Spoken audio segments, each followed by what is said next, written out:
Voilà, bonjour à tous et à toutes. On va reprendre et continuer notre cours que nous avons commencé hier. Un cours sur Rabbi Shimon Bar Yochai dans le Zohar, un cours d'une extrême importance. Vous allez bien sûr le découvrir au fur et à mesure. Et vraiment, je vous invite à écouter, à réécouter le cours qui a donc été donné hier dimanche, le 3 mai. Et on est aujourd'hui le 4 mai, lundi 4 mai, et on continue notre cours. Je ne fais aucun résumé sur ce qui a été dit hier, pour vous inviter soit à l'entendre, soit à le réentendre. Yom Achad, Avu Hakimaya Bebe Midrasha Shoalim Ve'agrim. Un jour, alors que personne ne savait encore une fois où se trouvaient Rabbi Shimon et son fils, Rabbi Eliezer, il y a eu un jour une discussion dans un Beth Midrash. Beth Midrash veut dire un centre d'études où se réunissent les maîtres d'Israël pour discuter, comprendre, réfléchir sur des choses compliquées qu'il y a dans la Torah.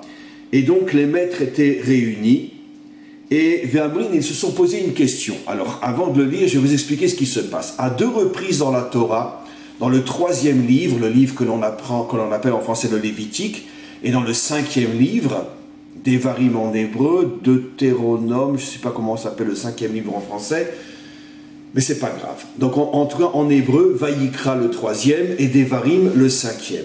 À 2 reprises, la Torah nous met en garde de l'exil, de la dispersion au milieu des nations et de toutes les catastrophes qui allaient nous tomber sur la tête si on s'éloigne de la Torah et si on ne respecte pas les commandements, bref, dans un langage plus moderne, si on n'accomplit pas la mission pour laquelle on a été choisi. Et malheureusement, effectivement, ça s'est produit dans notre histoire à de nombreuses reprises, 2 temples détruits et 4 exils, jusqu'à la délivrance finale dont on est aujourd'hui, depuis quelques décennies déjà, dans le processus du retour et bientôt la délivrance finale. Comme l'avaient promis tous nos prophètes, que même si on est dispersé au milieu des nations, on reviendra sur notre terre et le Mashiach sortira de nous. Maintenant, il y a donc à 2 reprises, encore une fois je me répète, le 3e livre et le 5e livre, cette mise en garde, ce qu'on appelle les klalotes, traduction en français, très très très mauvaise traduction, que Dieu me pardonne, les malédictions, parce qu'effectivement ce sont des phrases, des versets très très fortes qui nous préviennent de toutes les catastrophes inimaginables, au point que même il y a un verset qui dit « Et il vous arrivera des choses qui sont tellement graves que je ne veux même pas les écrire dans la Torah. » On peut imaginer Treblinka, Auschwitz, etc. Et donc la Torah n'a même pas eu le courage de l'écrire.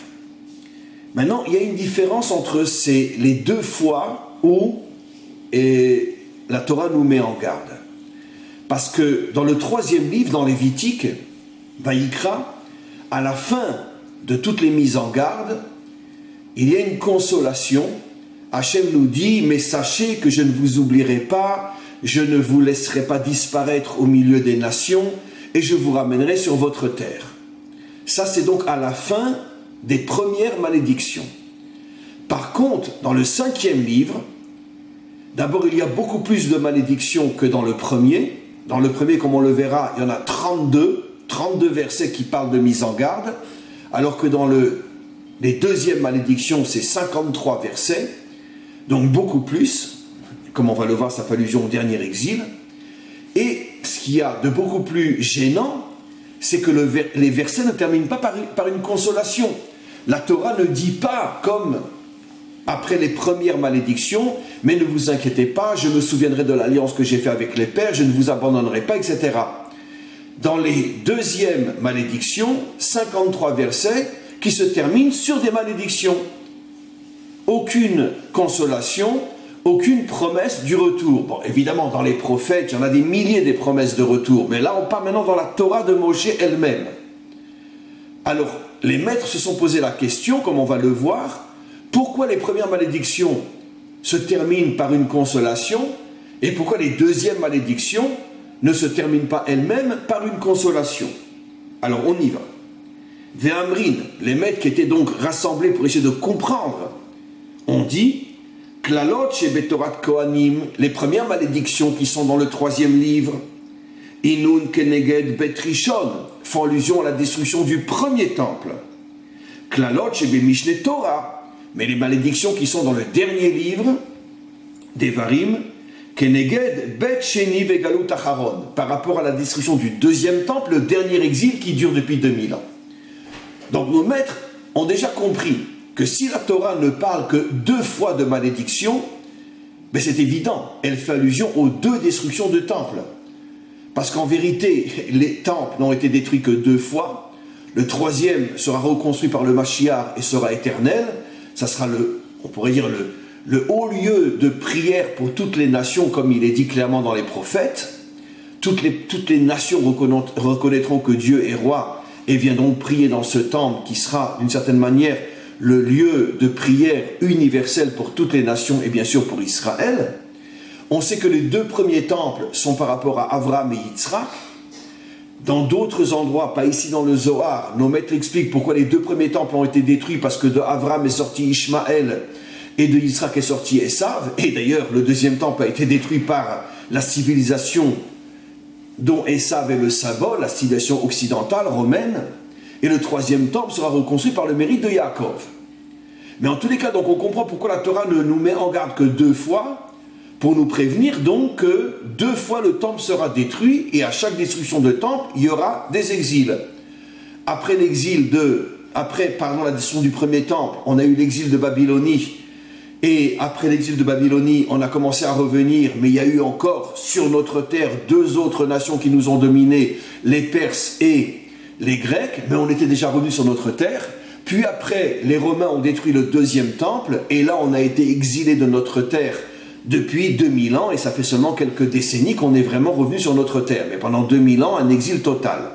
Donc je me répète, les premières malédictions font allusion à la destruction du premier temple, les 2e malédictions font allusion à la destruction du 2e temple. On continue. Beklalot shebetorat Kohanim, dans les malédictions donc qui font allusion à la destruction du premier temple, comme je l'ai déjà dit, maintenant je suis en train de le lire, je l'avais dit oralement, il y a à la fin donc des malédictions qui font allusion à la destruction du premier temple, il y a une consolation. Comme il est dit, je me souviendrai de l'alliance que j'ai faite avec les pères. Urtiv, il y a un autre verset qui dit, même si vous êtes dans la terre de vos ennemis, je ne vous abandonnerai pas. Par contre, dans les klalot chez Mishneh Torah, dans les malédictions du dernier livre qui font allusion à la destruction du 2e temple, l'idbeu aftachot, elle ne se termine pas par une consolation. Velidbeu nechama klal, kama dirti beklot kadmaim, à la différence des premières malédictions. Donc, au niveau du pshat, c'est-à-dire au niveau on pourrait dire de la compréhension premier niveau, c'est vrai que le premier exil, l'exil de Babylonie, n'a pas duré longtemps. On était en exil que 70 ans. Après, les Perses ont détruit la Babylonie. Le roi Cyrus, comme on le sait, premier roi de Perse, était très très très favorable à l'égard d'Israël. Non seulement il a autorisé les Juifs à revenir sur leur terre, mais en plus, il leur a donné même énormément d'argent, comme on le voit, et il les a même fait accompagner par une armée pour les protéger. Mais évidemment, heureux comme un juif en exil. Et qu'est-ce qui s'est passé? À partir du moment où les Perses, qui étaient très pro-Israël, ont détruit la Babylonie, et ils ont laissé les Juifs qui étaient éparpillés en Babylonie, puis après, nombreux sont partis en Perse, l'Iran d'aujourd'hui, ils les ont laissés vivre avec tous leurs droits et ils les ont laissés prospérer sur le plan matériel et spirituel. Et évidemment, vous connaissez la maladie des Juifs. Quand il réussit loin de sa terre, heureux comme un Juif en exil. C'est une tare qui nous suit depuis des millénaires. Et donc malheureusement, Cyrus était persuadé que tous les Juifs allaient revenir sur leur terre, et, parce qu'il leur donne les moyens, l'armée, il les protège, etc. Il a reçu une sacrée claque au visage, il a eu une déception énorme qui a fait qu'après, finalement, 2 générations après lui, il va y avoir le roi Cyrus qui, lui, va devenir le Hitler de la génération. Un signe d'en haut, vous n'avez pas voulu revenir sur votre terre quand c'était possible. Vous n'avez pas voulu profiter de la clémence des nations qui vous laissaient revenir sur votre terre. Eh bien, vous allez terminer à Auschwitz de Treblinka. Et c'est ce qui a failli se passer. Là-bas, ça ne s'est pas passé. Mais Haman voulait construire le premier Auschwitz, puisqu'il voulait exterminer tous les Juifs. Voilà. Des millénaires après, on n'a toujours pas compris le message. Aujourd'hui, la route est libre, les avions sont là, on peut revenir sur notre terre, mais heureux comme un juif à Miami, heureux comme un juif à New York, heureux comme un juif dans le 16e ou à Neuilly. Ça, c'est clair. Mais bon, c'est comme ça. Maintenant, on connaît, c'est le grand problème des juifs. Mais quoi qu'il en soit, l'exil lui-même, après, la fin de l'exil n'a pas été respectée par Israël, puisque la grande majorité n'a pas voulu revenir. Mais fondamentalement, dans son essence, les Juifs pouvaient revenir après 70 ans. Ce qui veut dire que si tout Israël était revenu sur sa terre, c'est d'ailleurs un sujet qui est abordé dans la Gemara, un jour une discussion entre Resh Lakish et Rabbi Yochanan, il y a une discussion entre eux, peu importe, mais l'avis de Resh Lakish est que si tous les Juifs étaient revenus à l'époque de Cyrus, il n'y aurait jamais eu la destruction du deuxième temple. Et finalement, les choses se seraient passées différemment. Bon, Rabbi Yochanan n'est pas d'accord, peu importe. Mais quoi qu'il en soit, on voit donc que le premier exil n'a pas duré longtemps. Après, encore une fois, je me répète, les Juifs n'ont pas su utiliser le cadeau qu'Hachem leur donnait. Mais ça, c'est leur problème à eux. Mais par rapport à Hachem, le premier exil, la destruction du premier temple, devait être de très courte durée, 70 ans seulement. Et tout de suite après, on construit le deuxième. Donc c'est la raison pour laquelle, je parle maintenant au niveau du Pshat, parce qu'on va voir qu'on est dans le Zohar, c'est beaucoup plus profond que ce que j'explique. Mais déjà c'est intéressant de comprendre, de se rappeler ou d'apprendre l'histoire au niveau premier de la compréhension. Donc c'est la raison pour laquelle, puisque les premières malédictions font allusion à la destruction du premier temple qui devait être très vite reconstruit, d'ailleurs, dans le livre de Ezra, il est marqué clairement qu'il y avait des milliers de Juifs qui avaient vu la destruction du premier temple, qui étaient présents au moment de la construction du deuxième temple. Parmi ceux qui étaient revenus, il y avait des exilés qui avaient 10 ou 5, 6, 8, 10 ans à l'époque de la destruction du premier temple, qui avaient 80 et plus, 70 ans après, au moment où on commence à reconstruire le deuxième, et donc ils étaient là. Ils ont vu et la destruction et la construction. Donc c'est la raison pour laquelle les premières malédictions, je parle encore une fois au niveau du sens premier, les premières malédictions se terminent par une consolation pour nous faire comprendre que finalement la malédiction ne durera pas longtemps. Par contre, la destruction du deuxième temple et 2000 ans d'exil, et jusqu'à aujourd'hui on n'a toujours pas de temple, et à vision humaine, comment on peut imaginer qu'un troisième temple pourrait être construit à l'endroit où se trouve une mosquée vénérée par plus d'1 milliard, et beaucoup plus qu'1 milliard de musulmans dans le monde, et vous imaginez pas que les Israéliens vont détruire la mosquée. Ils préféraient se tirer une balle dans la tête. Donc à vision humaine, on ne voit pas du tout comment la reconstruction du troisième temple est possible. Même à un niveau beaucoup plus général. Comment la délivrance est-elle possible? Puisque la délivrance, c'est pas seulement le retour d'Israël sur sa terre, comme c'est le cas aujourd'hui. La délivrance, c'est la réparation du monde entier, la paix entre les peuples, l'abolition du mal, de la corruption, de tout ce qui fait que finalement l'humanité tout entière est entre les mains d'une poignée de quelques tyrans, comme je l'ai souvent expliqué, tous cachés derrière ceux qui sont nommés à la tête des gouvernements, qui sont que des poupées entre leurs mains. C'est la grosse finance, c'est toute la mafia qui dirige le monde, on le sait tous aujourd'hui, qui a un doute? Macron et Bibi et tous ces gens-là, et Trump aussi, ce sont tous des poupées entre les mains des vrais dirigeants du monde, dont on ne connaît pas le visage. Donc, quoi qu'il en soit, le deuxième exil va durer pas 70 ans, ni 100 ans, ni 200 ans, 2000 ans. Et puis au bout de ces 2000 ans, on va être dans une situation où, au niveau de la logique, c'est absolument incompréhensible comment la délivrance peut se faire, alors que le mal est tellement puissant dans le monde. Parce que le retour après la destruction du premier temple, c'était pas encore la délivrance. Donc ce n'est que le retour d'Israël. Malheureusement, il ne s'est pas fait parce que les Juifs étaient heureux en Perse, et donc ils ne sont pas tous revenus. Mais quoi qu'il en soit, même s'ils étaient tous revenus, ce n'était pas encore le moment de la délivrance. Il ne s'agissait que de la délivrance d'Israël, donc c'est beaucoup plus facile. Tandis que le dernier exil, c'est la délivrance du monde entier. La fin du dernier exil. Donc d'un côté, il dure 2000 ans. D'un autre côté, son aboutissement doit être la délivrance du monde entier, ce qui paraît complètement surnaturel. Donc, alors évidemment, les religieux, ils n'ont pas de problème. Le Messie va venir, le Messie va venir. Alors très bien, c'est ce qu'ils font depuis des millénaires. Ça veut dire l'espoir fait vivre. Mais pour des hommes comme nous, qui sont des hommes authentiques, qui comprenons que le Messie ne viendra pas si on ne fait pas quelque chose, on doit faire quelque chose. Et c'est pour ça que nos maîtres nous ont prévenus que la venue du Messie, c'est comme la naissance d'un enfant. Ça veut dire que l'enfant, il est préparé dans le ventre de sa mère. Et sa mère, c'est nous.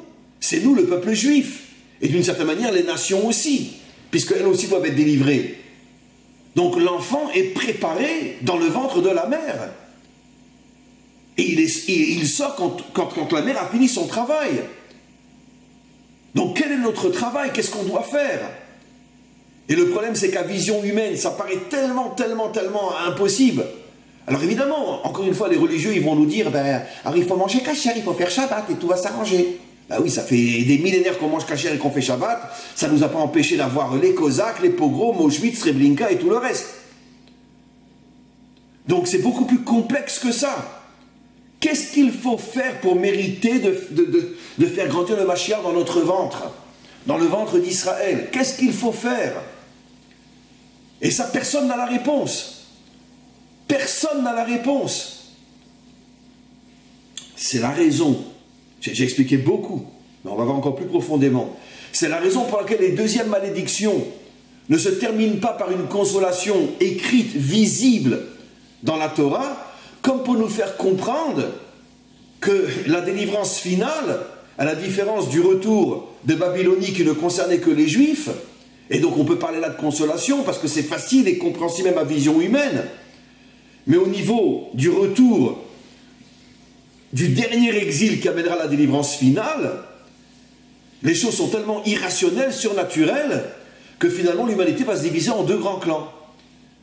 Mais ceux qui ne croient en rien et qui ne croient pas en la vie du Messie, et la grande majorité de ceux qui croient, mais qui finalement attendent une prise en charge totale, le Messie va venir, il va nous sauver, le Sauveur. Très bien. Et donc, finalement, personne ne fait rien. Parce que personne ne sait ce qu'il faut faire. Personne ne sait ce qu'il faut faire pour que le Mashiach vienne. Personne. Et la preuve, c'est qu'il n'est toujours pas là. Et qu'à vision humaine, ne le cherchez pas, il n'est pas là. Il n'est pas là. Je dis bien encore une fois, à vision humaine. D'après notre logique, notre compréhension, notre vision des choses. Et donc, c'est la raison pour laquelle, encore une fois, je me répète, les deuxièmes malédictions ne se terminent pas par une consolation, comme pour dire que la consolation, elle est complètement au-dessus de la raison humaine. Donc elle ne peut pas être écrite dans la Torah.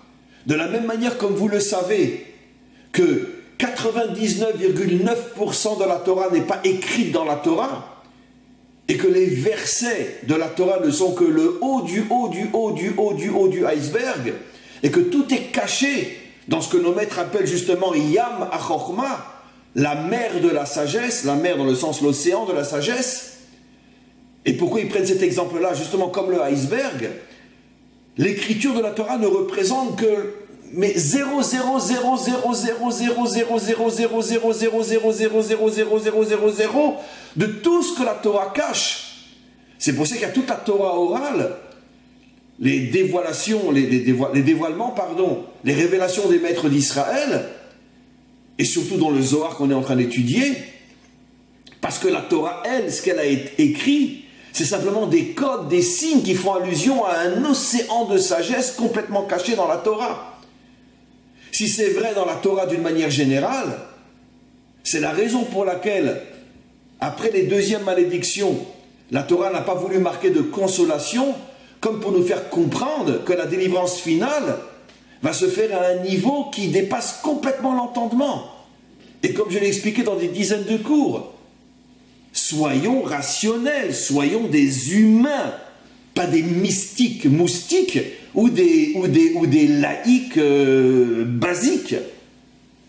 Soyons des êtres humains. Essayons de comprendre. Mais vous imaginez, le Mashiach, il arrive. Mais il lui faut 0,00 milliardième de fraction de seconde avant de recevoir un drone sur la tête. Aujourd'hui, pour tuer quelqu'un, c'est...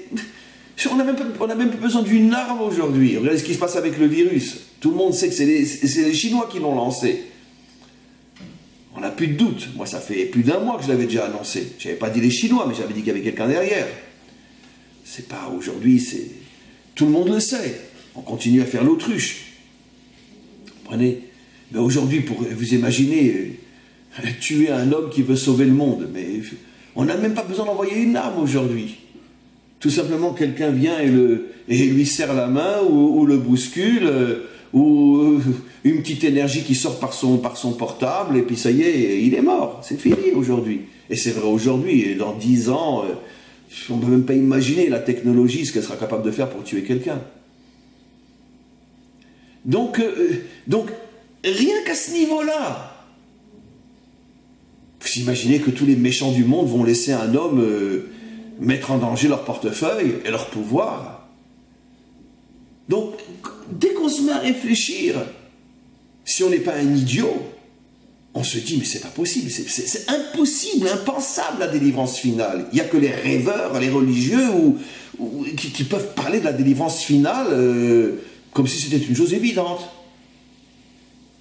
Mais si tu es un homme, un vrai, et que tu comprends que la réalité, c'est pas un film de science-fiction, c'est pas Alice au pays des merveilles, tu te poses la question, mais comment c'est possible? Mais comment c'est possible? Comment c'est possible?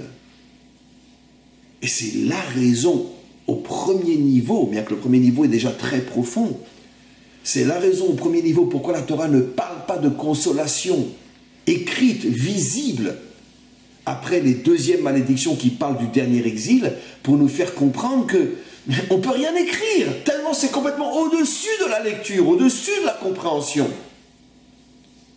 On ne peut rien écrire. On ne peut rien écrire. On continue. Comme Rabbi Yehuda bar Ilai, il y avait parmi tous ces maîtres qui étudiaient, il y avait l'un des plus grands de tous, qui était d'ailleurs, c'est très intéressant, celui qui s'était opposé à Rabbi Shimon bar Yochai. Lorsqu'il y avait eu cette réunion secrète des maîtres d'Israël, est-ce qu'il fallait baisser la tête devant Rome ou continuer à se battre contre Rome? Il y avait eu 2 avis. Je n'avais pas cité le nom, mais maintenant on le voit. Il y avait l'avis de Rabbi Yehuda bar Ilai. La majorité des maîtres se sont rangés de son côté, qui disait il faut baisser la tête. On a déjà perdu trop d'hommes, de femmes et d'enfants, le sang coule comme des torrents dans notre pays. Arrêtons de nous battre, on baisse la tête. Seul Rabbi Shimon bar Yochai, ce qui lui a causé de devoir se cacher pendant 13 ans dans une grotte. Seul Rabbi Shimon bar Yochai a dit non, on continue. Jusqu'à la dernière goutte de notre sang, on ne baisse pas la tête devant les Romains. Son avis était minoritaire, après il a été dénoncé et il a dû s'enfuir. Mais justement, dans ce centre d'études se trouvait le grand maître, qui était un très grand maître. Son avis est tout aussi respectable. Mais lui pensait qu'il fallait mettre fin à toutes ces souffrances. Et donc il s'appelait Rabbi Yehuda bar Ilai. Et lui, il a dit, à ce moment-là, Chaval al griyuta de bar Yochai, combien Rabbi Shimon bar Yochai nous manque, combien il nous manque. Bien qu'il n'était pas d'accord sur la manière de se comporter avec les Romains, mais Rabbi Yehuda bar Ilai savait très bien que Rabbi Shimon était immense dans la Torah. Et il a eu une réflexion, il a dit, si Rabbi Shimon était là, c'est sûr que lui, il aurait trouvé la réponse profonde, au-delà de ce que j'ai expliqué moi, comme on va le voir. Pourquoi les premières malédictions se terminent par une consolation et pas les deuxièmes? Donc il a dit, dommage qu'on n'a pas Rabbi Shimon avec nous. Et personne ne sait où il est. Et il dit, et même si on savait, on n'aurait pas le droit d'aller le trouver ou de lui demander de venir ou de parler avec lui, parce qu'on mettrait sa vie en danger. Rabbi aussi bar Rabbi Yehuda, comme Yamachad bet Safra. Un jour, un autre maître, qui était Rabbi aussi, un jour il s'est levé le matin. Donc après cette discussion dans le Beth Midrash, il n'avait toujours pas de réponse profonde, la différence entre les 2 malédictions. Il marchait, et tout d'un coup il a vu un groupe d'oiseaux, comme on va voir, des hirondelles, qui le suivaient et qui volaient au-dessus de sa tête.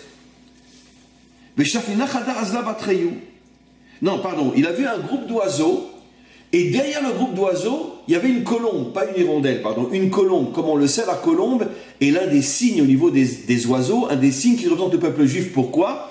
Parce que la colombe est le seul oiseau qui ne trompe jamais son conjoint. D'ailleurs, on dit ils sont comme deux colombes, un homme et une femme. Et donc, il y a une union indestructible entre la femelle et le mâle, et ça fait allusion à l'alliance indestructible entre Israël et Hachem, entre Hachem et Israël. Malgré tous les mauvais coups qu'on lui a fait au bon Dieu, et malgré toutes les claques qu'il nous a données, on est toujours là, il est toujours là, on est toujours ensemble. Parce que l'alliance est indestructible. Et donc, c'est pour ça que c'est la colombe qui nous représente, parce que même si dans un couple il y a des disputes, même si des fois on hausse le ton, même si des fois il y a des insultes, et parfois même, peut-être même de la violence, mais un vrai couple ne divorce jamais.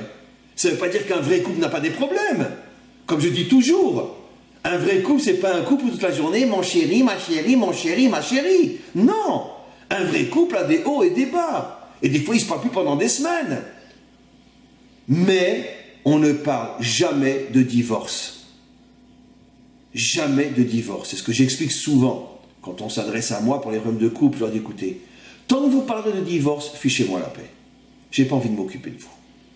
D'accord ?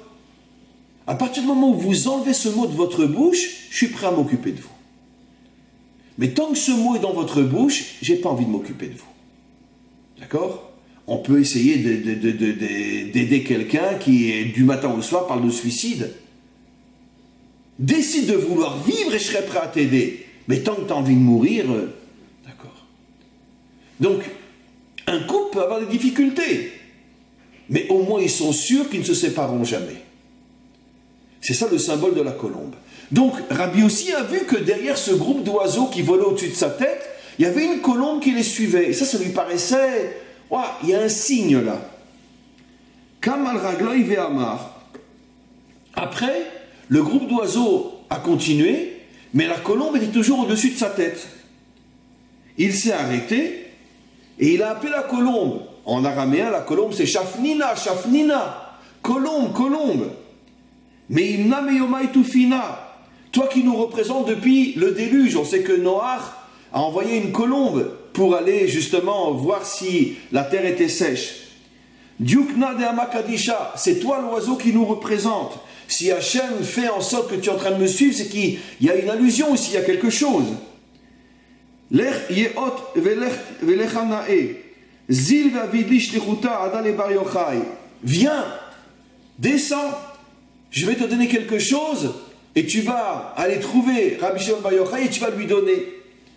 Ça veut dire que Rabbi aussi a compris que la colombe pouvait servir d'intermédiaire entre lui et Rabbi Shimon bar Yochai, parce que tous savaient que Rabbi Shimon bar Yochai était vivant, mais on ne savait pas où il était. Elle est descendue, la colombe, elle s'est posée à ses pieds. Qu'est-ce qu'il a fait Rabbi aussi ? Il a pris un papier, il a écrit la question que les maîtres d'Israël se posaient, la différence entre les deux malédictions, et il a mis le papier dans sa bouche, Ve'amar Amade Amar, et il a souhaité bon voyage à la colombe. Ve'kamat Shafnina, la colombe elle est partie, Unatla Bepoumé avec le papier dans sa bouche. Ve'azlat Legabé Rabbi Shimon, et elle a trouvé Rabbi Shimon. Sans doute c'était une colombe qui savait où Rabbi Shimon était. Hachem l'avait envoyé chez Rabbi aussi pour faire le lien entre les deux. Ve'shaviat Lebe Kafne, et elle s'est posée à côté de Rabbi Shimon. Istakel Rabbi Shimon Baï Pitka. Elle est rentrée dans la grotte et Rabbi Shimon a vu la colombe et il a vu qu'elle avait dans sa bouche un papier. Istakel Rabbi Shimon Baï Pitka. Rabbi Shimon a sorti le papier de sa bouche. Ubacha ou Rabbi Elazar Béré. Et lui et son fils Rabbi Elazar se sont mis à pleurer. Ve'amar, et il a dit, Rabbi Shimon, je pleure parce que tellement mes compagnons d'études me manquent, tous ces maîtres d'Israël avec lesquels je vivais, combien ils me manquent. Et je pleure aussi de ne pas pouvoir être avec eux. Et si j'avais été avec eux, tout de suite, je leur aurais donné la réponse, la différence entre les deux malédictions. Et maintenant, ils sont obligés de m'envoyer un oiseau. Mais ce qui prouve aussi que Hachem veut donner la réponse au maître d'Israël.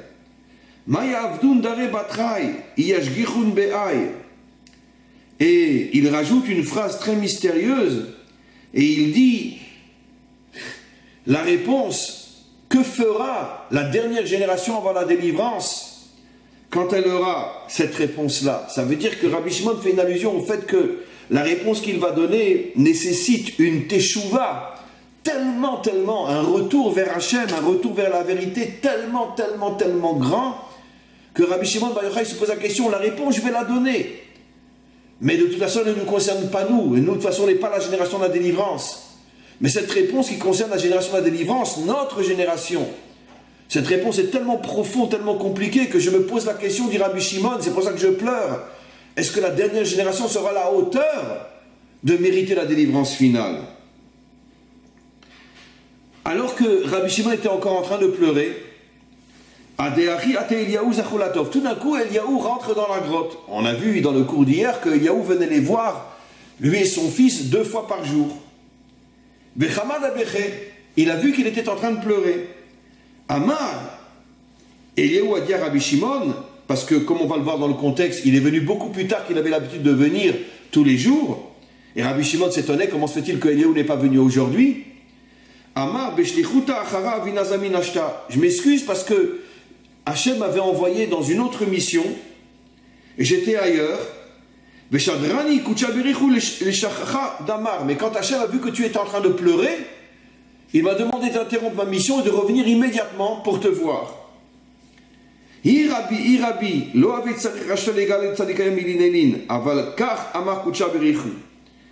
Eliaou dit, sache qu'en vérité, la question qu'il te demande devrait rester sans réponse. Parce que si Hachem n'a pas écrit une consolation après les dernières malédictions, c'est pour nous faire comprendre que pour l'instant, la réponse est complètement hors de portée de notre compréhension. Et comme nous, on n'est pas la génération de la délivrance, il n'y a aucune raison qu'on ait la réponse. La réponse, elle est pour la génération de la délivrance. Mais malgré tout, dit Eliaou, puisque maintenant les choses se sont faites et que tu as maintenant le papier, alors malgré tout, il faut donner une réponse. Comme on va le voir, on est dans le Zohar, mes amis. Et donc la réponse qui va être donnée est d'une profondeur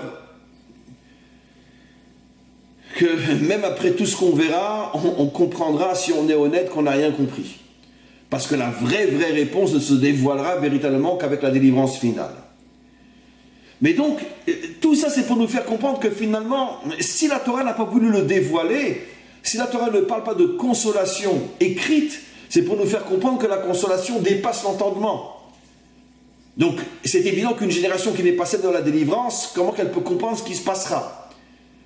Mais malgré tout, c'est pour nous faire comprendre la grandeur de Rabbi Shimon, c'est que Rabbi Shimon avait une telle compréhension de la Torah qu'il était capable de comprendre des choses et d'expliquer des choses qui étaient complètement au-dessus de l'entendement et même au-dessus de l'histoire, puisque Rabbi Shimon a vécu 2000 ans avant la délivrance finale. Donc de là, vous comprenez la grandeur infinie de ce maître. On continue encore un petit peu, on ne verra pas vraiment la réponse aujourd'hui, ça sera pour le prochain cours. Ve'amar Eliaou et Rabbi Shimon. Eliaou maintenant commence à révéler à Rabbi Shimon. Bekalot kadmain klitin vetrin krai. Dans les premières malédictions, il y a 32 versets.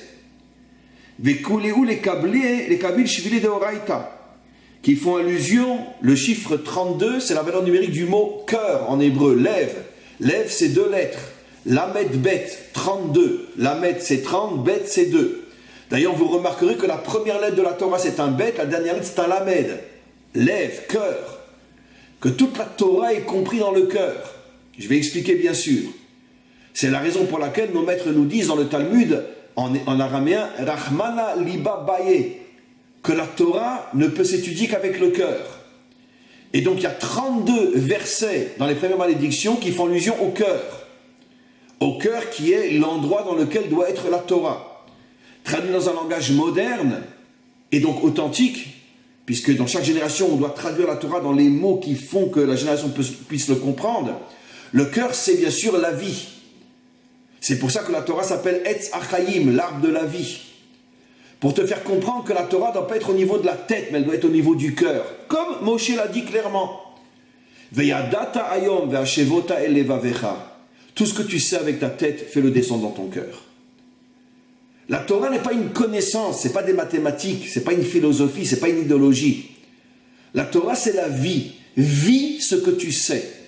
Parce que si tu ne vis pas ce que tu sais, la Torah devient une philosophie, devient une pensée. La pensée juive, comme on dit malheureusement. Vis ce que tu sais. Et ça, c'est ce qui est le plus dur. Donc, les premières malédictions font allusion au fait, comme on va le voir, que la Torah n'était pas descendue dans le cœur de ceux qui l'étudiaient. Bien sûr, il y avait des exceptions, mais pas au niveau de la majorité. Ça veut dire que tout le monde avait une connaissance énorme de la Torah, mais le comprendre, le vivre, le ressentir. Ça veut dire capter l'enseignement qui est caché derrière la technique. Il y a une technique dans la Torah. Mange de cet animal, ne mange pas de celui-là. Mais qu'est-ce que ça veut dire? Comment je le vis? Comment je le ressens? Ça veut dire quoi? Personne ne se pose la question. La Torah dit tu ne manges pas de porc, très bien. Mais tu peux manger un mouton. Ben, très bien. Mais ça c'est technique. Évidemment qu'il faut l'accomplir. Évidemment. Mais ça c'est l'aspect technique. Tu te poses la question, mais qu'est-ce que ça veut dire? Comment tu vas le vivre? Comment tu vas le ressentir? C'est quoi l'interdiction de manger du porc? Pourquoi l'animal qui a des sabots fendus et qui rumine peut être mangé? Pourquoi l'autre pas? Pourquoi? Comment tu le vis? Tu es comme un robot qui a accompli la Torah de manière très technique, tac, tac, tac, tac, tac, tac, tac. Ou bien tu vis ce que tu sais et ce que tu accomplis aussi. Et donc, comme on va le voir, la destruction du premier temple est la conséquence du fait que le peuple juif, dans sa majorité, est devenu un peuple robot. On accomplit la Torah, on l'accomplit. Mais est-ce qu'on la vit? Non. Ben, ce phénomène existe jusqu'à aujourd'hui. C'est le phénomène fondamental de tous les hommes, pas seulement des juifs. On sait une chose, mais est-ce qu'on la vit? Et c'est ça le gros problème.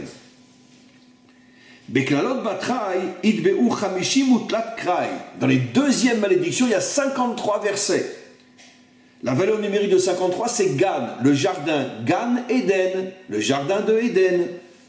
Où se trouvait Adam au moment où il a fauté? Dans le Gan. Gan, valeur numérique 53. Mais comme on va le voir, le Gan fait aussi allusion à la Malchut, à la royauté, à la nation. Pourquoi? D'où on le sait, le Zohar l'explique dans des dizaines de cas, dans des dizaines d'endroits, centaines d'endroits, que la Torah nous dit qu'il y avait un fleuve qui sortait du Éden et qui abreuvait le Gan. Traduit dans le langage profond, mais je ne pourrais pas tout expliquer aujourd'hui, c'est le prochain cours où je vais rentrer plus dans les détails. Le Zohar explique Éden fait allusion à la Bina, le Nahar fait allusion à Tiferet, et le Gan fait allusion à Malchut. Traduit dans un langage très simple, parce que je ne peux pas expliquer tout aujourd'hui, la Bina fait allusion à la lumière spirituelle qui est au-dessus de la nature. Tiferet, qui est le Nahar, qui est le fleuve, fait allusion à l'attribut du juste milieu. Et pourquoi le juste milieu? Parce que le Gan fait allusion à la Malchut, ça veut dire à ce monde matériel. Comme on le sait, la Malchut, c'est la lumière du monde matériel. Et donc le Nahar réunit le monde qui est au-dessus de la nature avec le monde qui est dans la nature. Le Éden, qui est le monde qui est au-dessus de la nature, avec le Gan, qui est la nature. Et le Nahar, c'est Tiferet. C'est cette capacité de trouver le juste milieu, l'équilibre, la réunion des contraires. C'est ça le fameux fleuve qui coule du Éden et qui abreuve le Gan.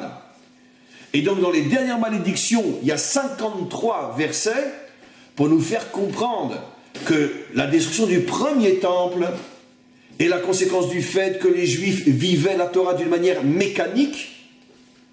Mais la destruction du deuxième temple, c'est pour nous faire comprendre, et c'est pour ça que l'exil dure si longtemps, et on expliquera dans le prochain cours, c'est parce que Israël et les nations ont séparé le monde du haut du monde d'en bas. Dans le monde moderne, c'est ce qu'on appelle la séparation entre l'Église et l'État. Ce qui est exactement identique chez nous, la séparation entre la synagogue et l'État. Puisque Israël moderne, d'une certaine manière, malheureusement encore, a repris le système occidental. La synagogue, c'est la synagogue, l'État, c'est l'État. On ne mélange pas les deux. Et donc, finalement, le monde occidental, qui a lui-même été la matrice de cette séparation entre le monde d'en haut et le monde d'en bas, tu peux être croyant, mais à l'église, mais au travail, à la bourse, à Wall Street, ou dans ton bureau, ou au Parlement, tu nous fous la paix avec la religion. Ici, c'est un autre monde, c'est le monde d'en bas. D'accord? Ça, c'est la pensée occidentale. En tout cas, dans la modernité, c'est exactement ce à quoi fait allusion ici le Zohar il y a plus de 2000 ans, que le dernier exil, son problème, c'est la séparation entre le monde d'en haut et le monde d'en bas. Alors je vous laisse sur votre faim, bien sûr.